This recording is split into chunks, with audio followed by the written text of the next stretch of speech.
Olá a todos. O assunto dessa aula é trabalho de uma força constante. E o conceito de trabalho em física, ele se diferencia um pouco do conceito de trabalho utilizado no nosso dia a dia. Eu, por exemplo, leciono, dou aulas de física. Sobre o ponto de vista da física, eu não estou realizando trabalho, porque para eu realizar um trabalho, eu precisaria estar aplicando uma força em algum objeto e essa força precisaria estar produzindo um deslocamento. Então, nós vamos definir trabalho da seguinte maneira: o trabalho, ele é uma grandeza física que está associado a uma ação. E por estar associado a uma ação, ele não está relacionado diretamente com o corpo em si. Então, nós sempre vamos falar que o trabalho que está sendo realizado é o trabalho de uma força e nunca o trabalho de um corpo, o trabalho de uma pessoa. Então, eu estou pondo aqui algumas situações para vocês entenderem um pouquinho melhor o que vem a ser o conceito de trabalho, tá? Se eu tiver forças atuando num corpo, o fato de ter forças não significa que tem trabalho sendo realizado. Eu também posso pensar na situação de eu ter um corpo se deslocando por inércia. O fato do corpo estar se deslocando também não significa que existe trabalho nessa situação. Para que exista trabalho, é necessário que eu tenha essas duas coisas ao mesmo tempo. Isto é, eu preciso ter força e eu preciso ter o deslocamento. E esse deslocamento não vai ser um deslocamento qualquer. Esse deslocamento vai ser o deslocamento proporcionado pela atuação da força. Se eu olhar aqui para essa minha primeira figura, eu tenho aqui um homenzinho, um carrinho, sobre o carrinho, um caixote.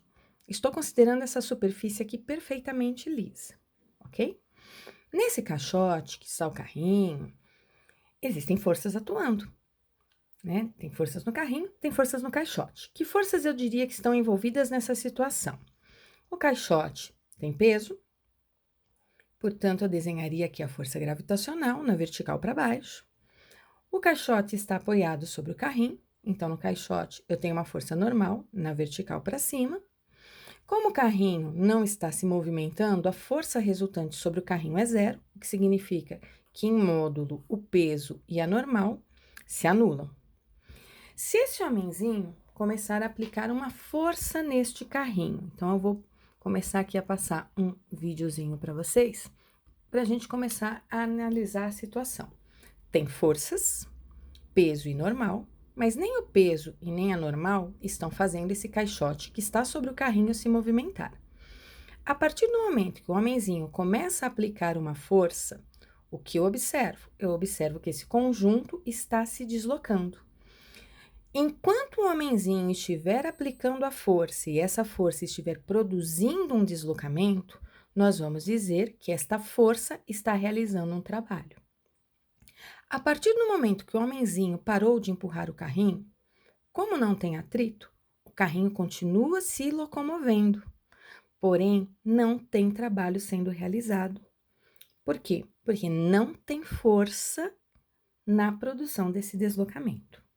Então, se eu estou empurrando um carrinho de picolé aqui, ó, enquanto essa força deslocar o carrinho, tem trabalho.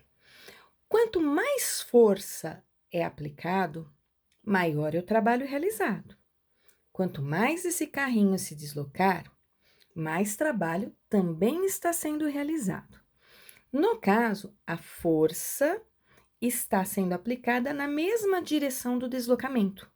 Quando a força está na mesma direção do deslocamento, que no caso ainda é paralela, ó, a força é paralela, no mesmo sentido do deslocamento, nós vamos dizer que esse trabalho tem um valor positivo. E nós vamos chamar esse trabalho de trabalho motor. Como é que a gente vai calcular o trabalho? Nós vamos pegar o produto da força pelo deslocamento. Quanto mais força é realizado, mais trabalho eu vou ter. Quanto mais deslocamento essa força estiver produzindo, mais trabalho também está sendo realizado. Então, trabalho vai ser calculado como o produto da força pelo deslocamento. Continuando aqui, ó. Eu posso ter ainda uma outra outra situação, isto é, na qual a força, ao invés de ajudar o deslocamento, essa força não está ajudando, essa força está atrapalhando o deslocamento, tá? Então, aqui eu tenho uma situação onde essas pessoas estão empurrando um carro e esse carro está em movimento. Porém, tem um carinha aqui que é do contra. Ele também está aplicando uma força, tá? Só que essa força, ela está atrapalhando o deslocamento do carro. É uma força paralela ao deslocamento, porém essa força está em sentido oposto. Toda vez que a força atrapalhar o deslocamento, toda vez que a força estiver em sentido contrário ao do deslocamento, nós vamos chamar esse trabalho de trabalho resistente. E esse trabalho vai ter um valor negativo, tá? Então, vamos supor a situação que eu tinha anterior, do bloquinho que estava ali sobre a superfície. Só que agora eu estou colocando a situação onde tem atrito. Então, o bloquinho, ele vinha se deslocando, né? O hominho empurrou o bloquinho. Deixa eu ver se eu consigo voltar o vídeo. O bloquinho vinha se deslocando. Como tem atrito com a superfície, o que vai acontecer? Esse bloquinho vai parar. Por que que ele vai parar? Porque tem uma força que está fazendo com que esse deslocamento dele vá ficando cada vez mais difícil, cada vez ele vai percorrendo distâncias menores com o passar do tempo. Então, a força, ela não está produzindo deslocamento, essa força, ela está atrapalhando, tá? E o atrito produz um trabalho, né? A força de atrito realiza um trabalho sempre resistente e nunca motor, porque o atrito sempre vai dificultar o deslocamento, ok? No caso da força normal e da força peso, a força normal e a força peso são sempre perpendiculares ao deslocamento, tá? Então, se um objeto está deslizando sobre uma superfície, deslizamento na horizontal, o peso está na vertical, a normal está na vertical. Neste caso, onde forças estão perpendiculares ao deslocamento, como não são elas que estão realizando esse deslocamento, a gente diz que o trabalho é nulo. Isso é, a força não está realizando o trabalho. É diferente de eu soltar um objeto. Quando eu solto um objeto e um objeto cai, a força peso realiza trabalho, porque a força peso é quem está produzindo o deslocamento. Então, eu tô com uma pedra lá em cima de um edifício e deixo essa pedra cair. À medida que a pedra está caindo, a força peso é constante, mas eu tenho um deslocamento, uma variação de altura, portanto, eu tenho um trabalho sendo realizado, tá? No caso da força ser centrípeta, também não tenho trabalho sendo realizado. Por quê? Porque o meu deslocamento vai ser sempre tangencial, olha. Se eu olhar um elétron aqui que está fazendo um movimento circular ao redor do núcleo de um átomo, o que eu sei? Eu sei que ele vai estar sempre com uma velocidade que é tangente à minha trajetória. Então, o deslocamento dele, o vetor deslocamento, se eu fosse desenhar, estaria sempre perpendicular à força centrípeta. Então, quando a força está perpendicular ao deslocamento, o trabalho é nulo, isto é, a força não está realizando o trabalho. Eu posso fazer gráficos da força pelo deslocamento. No caso, eu estou falando de uma situação bem específica, forças constantes. Isso é, eu sei que eu estou empurrando um objeto, ele está indo da posição x1 para a posição x2, e à medida que eu empurro, o valor da força que eu estou aplicando para empurrar o objeto é sempre o mesmo. Isto é, desloquei o objeto, mas o valor da força não mudou. Em um gráfico, duas coisas nos interessam: inclinação de reta, ou a área compreendida entre a figura do gráfico e o eixo que a gente tem na horizontal. Como esta reta não tem inclinação, a inclinação dela é zero. Eu não posso falar de significado físico para a inclinação desta reta, mas eu posso pensar na área compreendida entre a reta e o eixo horizontal.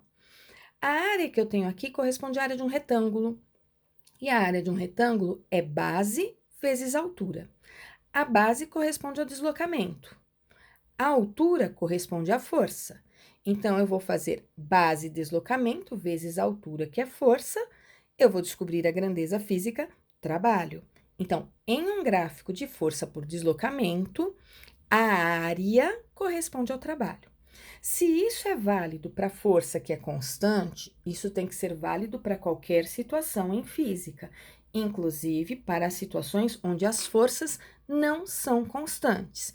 Isto é, se eu tenho um gráfico que me mostra que a força está mudando com o passar do tempo durante um certo deslocamento que eu estou aplicando essa força, se eu calcular a área compreendida entre essa curva do meu gráfico e o deslocamento x, essa área também vai corresponder ao trabalho. Então, para qualquer gráfico, a área compreendida, para qualquer gráfico de força por deslocamento, a área compreendida entre a figura do meu gráfico e o eixo do deslocamento corresponde à grandeza física trabalho. Eu vou ter trabalhos positivos quando a força estiver acima do eixo horizontal, que são os valores positivos da força, e eu também posso ter trabalhos negativos, isto é, forças que estão no sentido oposto ao deslocamento. Então, áreas no meu gráfico que são negativas, tá? Se eu quiser o trabalho numa situação muito maluca aqui, ó, onde eu tenho, a princípio, uma força produzindo deslocamento, e em seguida essa força não está auxiliando, está atrapalhando no deslocamento, olha o meu gráfico como ficou, ó. Ok? Nessa situação, eu vou ter um trabalho positivo, enquanto a força produzir o deslocamento, e vou ter um trabalho negativo, enquanto a força for de resistência ao deslocamento. E aí, para achar o trabalho resultante, eu vou fazer a soma das duas áreas. Trabalho é uma grandeza física escalar. Trabalho não é uma grandeza física vetorial. Então, aqui eu estaria somando um número positivo com um número negativo. Então, se essa área aqui vale 5 e essa área vale 3, como ela está abaixo do eixo, é menos 3. 5 menos 3 vai me dar 2. Um trabalho correspondente a 2. 2 o quê? E aí, a gente precisa pensar um pouquinho na unidade de medida, tá? Já vou falar agora da unidade de medida, embora eu ache que o slide que fale sobre ela está lá na frente. Unidade de medida de trabalho. Trabalho é força vezes deslocamento, portanto, é Newton vezes metro. E Newton vezes metro, em física, nós chamamos de Joule. Então, nós vamos medir trabalho na unidade chamada Joule. Isso é a nossa pronúncia em português, né? O que acontece com a força-peso? Lembra que eu falei que se eu soltasse um objeto, a força-peso realizaria trabalho? Aí eu preciso lembrar o seguinte, que o trabalho da força-peso, ele é algo que não vai depender da trajetória de um corpo. Isso é, eu poderia soltar um objeto que a força-peso estaria realizando um trabalho. Como eu calcularia esse trabalho? A força-peso vezes o deslocamento que ela produziu na vertical. Quando o carinha aqui está lançando um objeto, um lançamento horizontal nessa minha segunda figura, o que eu sei? Eu sei que meu objeto tem um deslocamento na horizontal e ele tem um deslocamento na vertical, para descrever esse meio arco de parábola. Porém, só tem trabalho sendo realizado pela força-peso. Não tenho força na horizontal, né? O homem deu um impulso aqui nesse objeto para ele ter esse lançamento.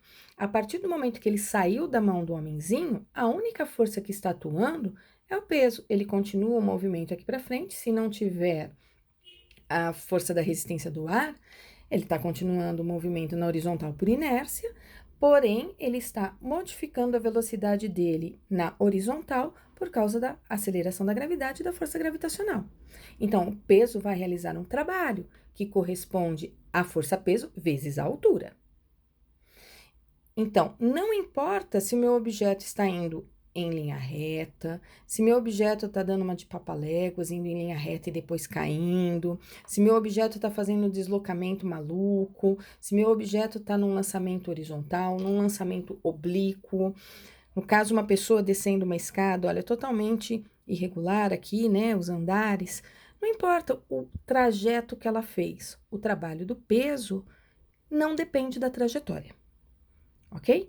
Ele é a força-peso vezes o deslocamento que foi produzido por essa força-peso. Eu posso ter trabalho da força-peso negativo? Posso. Quando eu jogo um objeto para cima, igual aqui ao contrário, ó, o carinha de baixo lançou a bola para o rapazinho que estava aqui em cima. Aí o trabalho da força-peso é negativo. Por quê? Porque a força-peso ela não está auxiliando o deslocamento da subida. Pelo contrário, né? Ela está fazendo, inclusive, com que a velocidade diminua na subida, porque a força-peso está para baixo, mas o deslocamento que ela vai ter, essa bolinha, vai ser na vertical para cima. Então, eu posso ter trabalho da força-peso positivo, se for numa descida, e o trabalho da força-peso vai ser negativo, se for numa subida. Gráfico. O gráfico seria o quê? Força-peso é constante, a massa não muda, a aceleração da gravidade não muda se o objeto estiver subindo ou descendo. O que muda é apenas a altura. Tá? Então, se eu fosse fazer um gráfico para descobrir o trabalho pela área, a reta da força-peso paralela aqui ao deslocamento x. Trabalho de uma força elástica. A força elástica, ela é uma força que ela está variando, né? Lembra-se quando a gente falou em molas no semestre passado?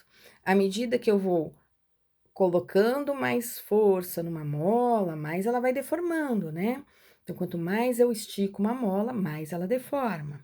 Quanto mais eu comprimo uma mola, mais ela deforma também.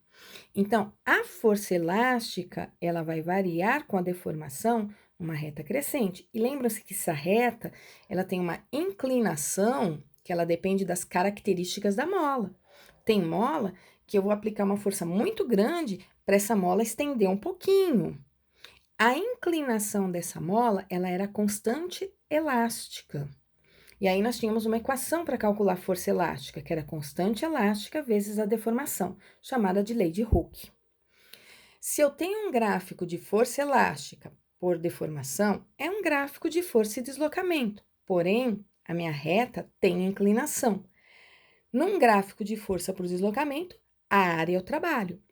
Só que a área dessa figura é a área de um triângulo, não é a área de um retângulo.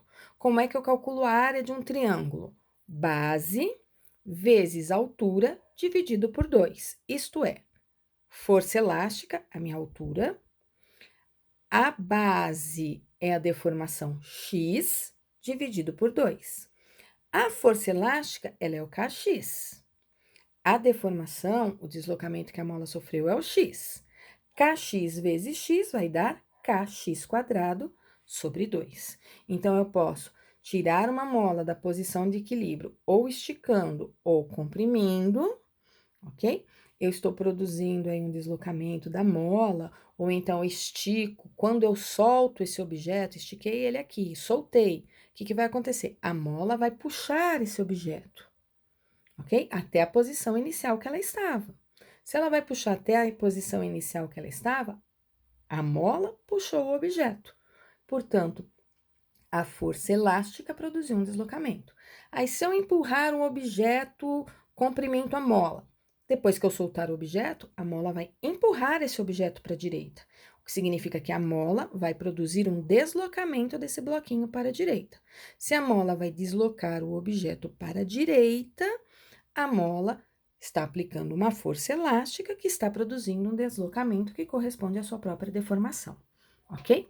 Então, trabalho de força constante é força vezes deslocamento, trabalho da força peso é o peso vezes deslocamento, que é mg vezes o deslocamento, trabalho da força elástica, eu vou sempre usar a área do gráfico, tá? Então, é kx quadrado sobre 2. Eu não posso dizer que é kx vezes x. Por quê? Porque a força elástica não é constante, tá? Se a força elástica fosse constante, eu diria que ela era kx vezes x. Mas ela não é, então eu não posso usar esse conceito. Eu vou gravar uma segunda aulinha para vocês com questões comentadas sobre trabalho de forças constantes. Até a próxima aulinha.